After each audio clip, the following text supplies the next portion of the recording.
A questão é a seguinte. Hoje em dia, a tal liberdade de opinião ou liberdade de expressão está sendo confundida com crime, com apologia ao crime, com incentivo ao crime, ou até mesmo com você brincar ou sabotar a saúde das pessoas.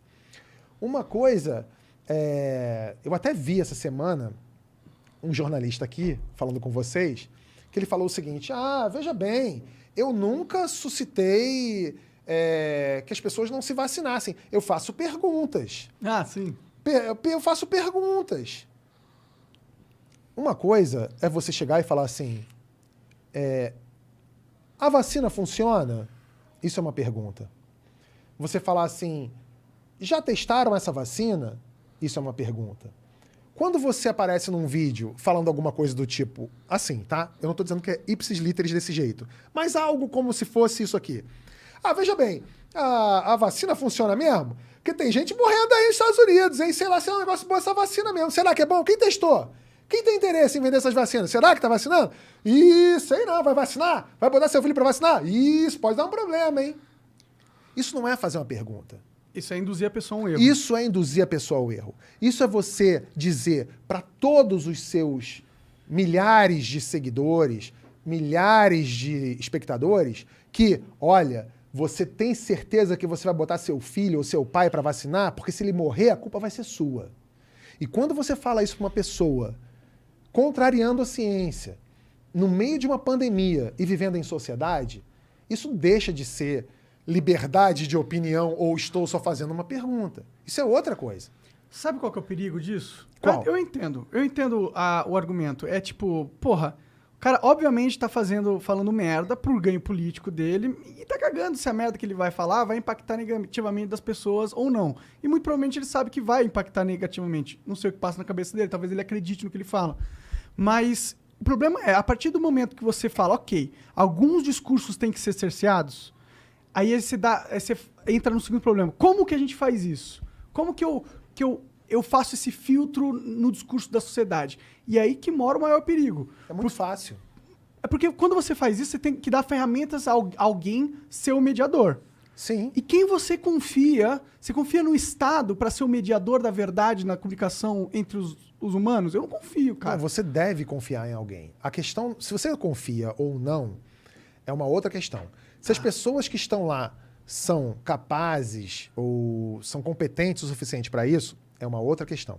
A questão é a seguinte, para você avaliar se algo deve ser ou não cerceado, se essa liberdade deve ser cerceada ou não, você tem que pensar da seguinte maneira. Morre gente por causa disso? Qual é a diferença da liberdade de expressão? Por exemplo, um cara que fala assim, eu acho que gay tem que apanhar na Avenida Paulista. E um cara que fala que, porra, eu amo refrigerante. Nossa, com açúcar, então, amo pra caralho. Eu quero beber refrigerante, acho que todo mundo devia beber refrigerante. Tipo... É crime beber refrigerante? Mas vai causar morte se as pessoas beberem mais refrigerantes ao longo da vida? Vai. A pergunta não é essa. A pergunta que eu te fiz é a seguinte, é crime beber refrigerante? É crime duvidar se a vacina funciona ou não? Não, você pode duvidar. E pode falar que duvida? Não, você pode falar que duvida. A questão não é que ele fala que duvida. Ele fala que duvida... Com intenção maligna. Não é uma intenção. Ele faz isso com a intenção de que as pessoas sabotem a vacina. Entende o que eu tô falando, mano? Olha só. Não, eu entendo o que você tá falando. Eu acho que é perigoso... Não sei se você entende. Eu acho que é perigoso você dar essa ferramenta na mão de um burocrata. É só isso. Entendeu? A partir do momento que tem alguém que tem o controle de escolher se você vai poder falar ou não, eu acho que fudeu. Eu acho que deu merda pra caralho. Mas olha só, o cara que fala, eu acho que beber refrigerante é uma delícia, acho que as pessoas deveriam beber refrigerante. Não é crime beber refrigerante. A pessoa pode beber refrigerante, ele pode ficar até virar diabético. Se ele quiser encher o rabo dele de Coca-Cola, se ele quiser botar 2 garrafas de, sei lá, no rabo e com mentos ainda para ele virar um foguete e ir pra lua, azar o dele. Se as pessoas fizerem isso, não é crime. Agora, o cara que fala...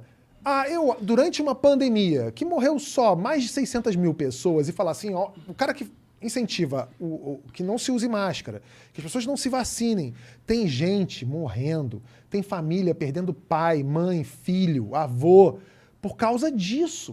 O cara que fala, eu acho Eu acho que... Porque tem gente que fala isso, tá? Tem gente que fala, eu acho que o cara que é preto é uma sub-raça. O cara fala isso. E tem gente que morre por causa disso. O cara que fala, gay pra mim é um pecado de Deus. O cara que é gay, ele tá... o cara que nasceu gay, ele tá pagando um pecado, ele sei lá o quê. Tem gente que apanha e morre por causa disso. Então esse tipo de discurso tem sim de ser cerceado. Mas pela lei... Por quem quer, por todos nós. Pela lei, por mim, por você. Eu não gosto dessa ideia só porque essa ideia pressupõe Sabe por que você não gosta? que os juízes vão ser justos. Sabe por que você não gosta? Por quê? Porque você não tá nesse grupo. Porque você não é um cara que anda na rua e fala assim, tá aí, vou matar você. Por quê? Porque você existe. Pode ser, mas eu não acho que seja por Pode isso. ser, não, é claro que é. Tá bom. É claro que é. Imagina, se você fosse preto, se você fosse trans, se você fosse gay, se você fosse... Se tivesse morrido alguém da sua casa, próximo a você, porque a pessoa acreditou em alguém da rádio XPTO que disse que vacina não era legal e a pessoa morreu, talvez até o seu luto demorasse a chegar, mas por causa da vacina. Mas todos os outros restos, todas as outras situações, com certeza você pensaria assim. E aí, por isso, eu pensaria que vale a pena eu dar na mão de um burocrata o poder de cercear a liberdade de expressão dos cidadãos. Se esse burocrata estudou para isso, é um cara preparado para isso e tem competência para isso, a gente precisa acreditar. Eu não estou dizendo... Olha só, Monark. Eu não estou dizendo que o que a gente tem hoje é o melhor dos mundos. E eu não estou, de novo, dizendo que essas pessoas são as melhores ou as mais adequadas para fazer esse papel, mas a gente precisa acreditar nas instituições. Eu prefiro acreditar num ministro do STF do que num paga-pau desse da Jovem Pan. Entendi. Eu prefiro. Eu prefiro não acreditar em um dos dois. Tudo bem, mas se eu tivesse que escolher um dos dois, eu escolhi o meu já. Tá bom, tudo bem. Eu só realmente, a minha única ressalva é essa. Essa sim é a nossa liberdade de expressão. Claro. Mas que a sociedade precisa rechaçar esse tipo de conversa aí, esse tipo de coisa, aí eu tô também 100% você tem que... de acordo. Também. Claro. Com claro, certeza, imagina. porque é uma questão de humanidade. Sim. Mas você confia num político pra ter a ferramenta Mas de eu não confio também. te banir? Ou no YouTube, Eu ou no tenho um Facebook? pouco de Não, medo. a gente, óbvio que assim, você tem o seu motivo, eu entendo que você tenha seu motivo para duvidar do poder. Eu entendo isso. Por quê? É a história da pena de morte no Brasil, né? Falar, porra, eu quero a pena de morte no Brasil, eu quero a pena de morte no Brasil. Não, cara, você não quer a pena de morte no Brasil, porque eventualmente vão matar... Quantos inocentes não vão morrer por causa disso? Eventualmente, se você dá o poder para um cara dizer, isso aqui é discurso de ódio, eu quero que isso aqui saia do ar, claro que vai ter um desembargador merda. Isso é um problema. Ou um juiz. Eu acabei de falar para vocês aqui de quantos juízes já tentaram tirar conteúdo do Porta dos Fundos do ar. Por quê? Porque ele julgava. Só que a gente conseguiu manter, porque quando chegou nas esferas mais altas do poder, os caras têm uma responsabilidade ali de falar assim, pô, isso aqui não é discurso de E ódio. quando não tiver? E eles tiverem... E quando um outro louco igual o Bolsonaro for o cara que tiver no controle dessa ferramenta? Então, por isso que a gente tem que lutar para não ter esses loucos no controle das ferramentas. Ou total lutar para que não existam ferramentas que possam controlar o que a gente fala, não tão facilmente, pelo menos. Eu acho que a gente tinha que realmente se preocupar com isso. Porque aquela coisa lá, com a tecnologia revolucionando a comunicação, a gente deu voz para muitas pessoas, né? E isso destabilizou muitas balanças de poder que você tinha na mídia e na política também. E esses pessoais, eles estão assustados com essa nova liberdade alcançada pela sociedade. E eu enxergo eles tentando formas para impedir que a gente tenha essa pluralidade que hoje a gente tem. E é claro que eles não vão tentar impedir falando, eu quero tirar tua voz. Normalmente ele vai fazer justamente isso. Esse cara é mau, vamos tirar a voz dele. Então, e aí ele cria a ferramenta. E aí depois ele começa a usar, corromper essa ferramenta e usar para nós mesmos. Então, por isso que eu acho o seguinte, a gente precisa separar o joio do trigo. Uma coisa é você falar assim, eu quero que censure tudo o tempo todo. Não, não é óbvio. É óbvio que isso não é isso que eu quero. O que eu quero é que haja, sim, algum tipo de controle sobre o discurso de ódio ou sobre a desinformação que leva a crimes, que leva a mortes. Ponto. Eu não quero que tirem o fulano do canal XPTO do ar porque eu não gostei dele, porque ele falou mal de mim, ou porque ele me criticou. São duas coisas completamente diferentes. Por isso que eu digo que a solução para isso é uma só, é a educação.